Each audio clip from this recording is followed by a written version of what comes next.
Hello and welcome to another episode of Content Classroom, the newsletter that gets you closer to your content, your business, and your revenue goals. It hasn't been a great week in our house. If I am less than sharp on this video, I want to apologize in advance. I don't know what's going through our house at the moment. I think it's maybe something like COVID. So I'm kind of here physically, but not so much mentally. This week's episode, I wanted to chat with people about maximizing the outputs from their podcast. So there are lots of people out there that want to create a podcast. There are lots of people out there who appear regularly on podcasts, and some who are kind of borderline, like they've already got the idea that they want to create a podcast, but they just don't know what else they can do from the back end of that. And so for me, the importance of a podcast is that you can pretty much cover all of your bases. You can be pretty much everywhere. So as a traditional sense, podcasts are audio only. So of course you've got your traditional podcast directories where you can upload the audio of your podcast.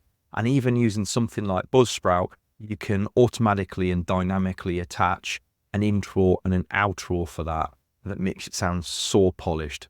And it's all done automatically. So it's really, really good option. Again, any of the tools I mentioned today, as ever, will be either linked in the newsletter or we'll have them in the notes down below. So that's the audio.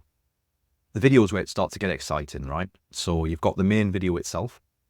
And what we're working on at the moment is putting our podcast out as a pre-recorded live stream each week, which allows both us and the guest to invite their own audience to it, which helps with that cross-pollination piece, and it helps get your audience to know their audience, and hopefully you find some business out of the middle of all of that. Start to create some awareness at the very least. So that's always a great idea. Then you could put that on YouTube, and obviously people then are waiting each week for that to be released at the same time as your audio episode.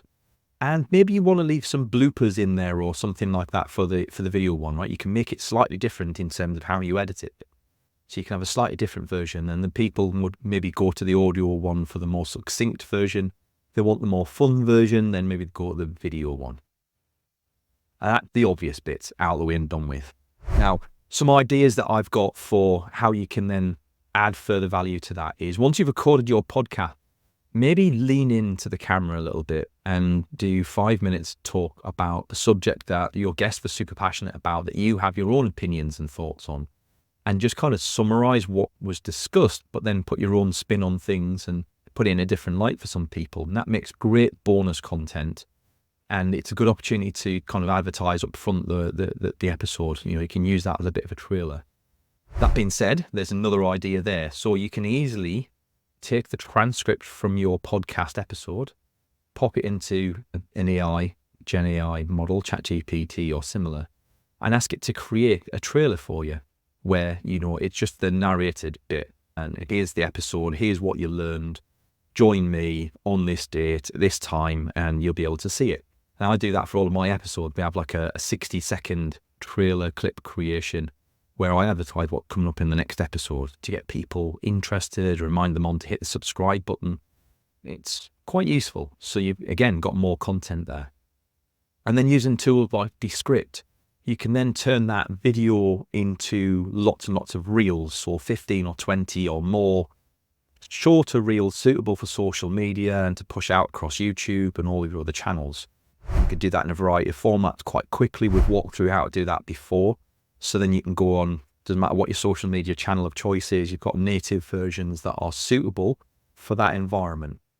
You can then ask, ChatGPT to subtract all of your chapter titles, all of your clip titles from your transcript.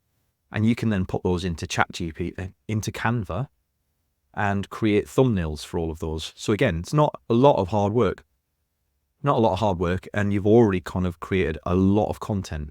And if you're anything like me and you're doing a weekly podcast, what you've got there is probably more than enough to be working on.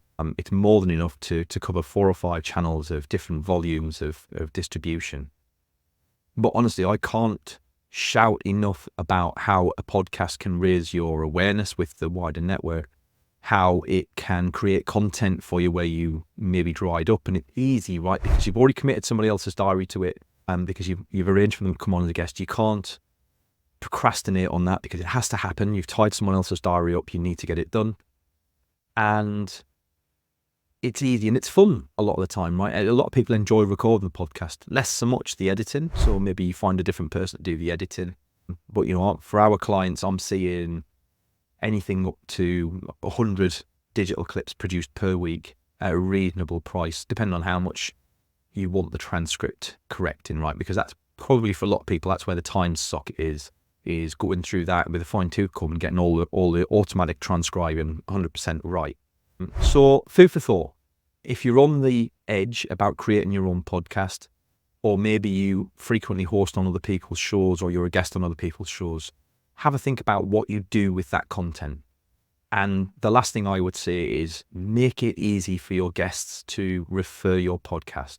Give them promo graphics, give them a selection of clips, tell them how to promote it on LinkedIn, what the best practices are, tell them how you're going to promote it and encourage them to engage with you. And not just do that via email, but do that when you're in the conversations with them as well. Let them know that you're going to be promoting it heavily and that you want, you know, it only works with two people support, with their support as well as yours. Any questions? Drop me a line. I'd love to answer them. And I will see you again next week for another episode of Content Classroom.